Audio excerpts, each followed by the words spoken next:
A lot of times I make content about self-discovery, and I have a lot of people who ask me, how do you find yourself? Like, what does it mean to find yourself? And I think that there is obviously no blueprint, no guide, no interactive workbook that can tell you who you are. But I have found that this one thing has really changed my perception on just how much power I hold with my words and the thoughts that I choose to believe. That one thing is boundaries.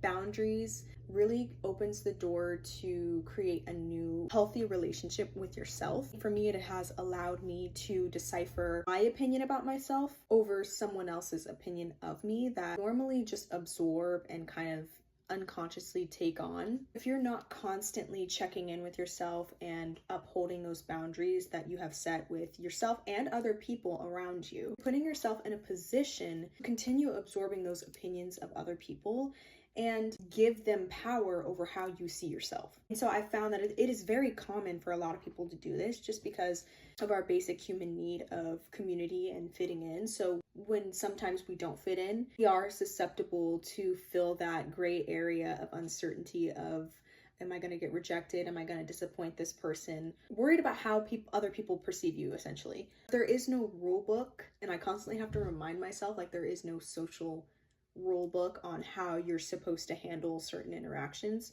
And I think for me, that has allowed me to regain my sense of power and what I will and will not allow in my life.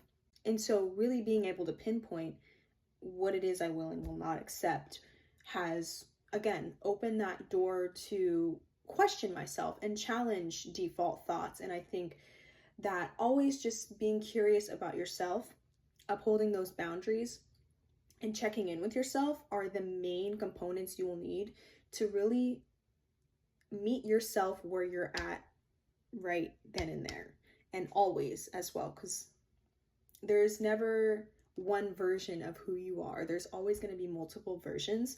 So I think upholding those three components in every single stage of your life will bring you back to who you are and what you will and will not tolerate, and you give people permission to have access to you and your energy or not, right? So that's what I like to focus on when people ask me, how do you find yourself? I don't tell them how they can find themselves. I tell them the tools and the components that are important to find yourself.